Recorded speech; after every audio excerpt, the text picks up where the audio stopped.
मित्रांनो, हे आहे पणजीमधील तालेगाव गार्डन। खूप छान प्रकारचं इथे सजावट केलेली आहे।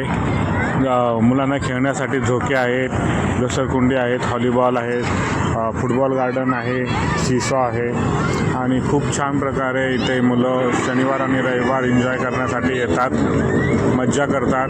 असे जे छान मस्त लाइटिंग केलेली आहे इथे। ज्या प्रकारे आपलं कष्ट करून शरीर थकतं, त्याच प्रकारे आपलं मन देखील थकत असतं। त्याच्यामुळे आळस येतो आणि अभ्यास मुलं करत नाहीत। त्याच्यामुळे दर आठवड्याला आपणसुद्धा दर शनिवार रविवार आपल्या जवळच्या गार्डनमध्ये मुलांना घेऊन गेलं पाहिजे, जेणेकरून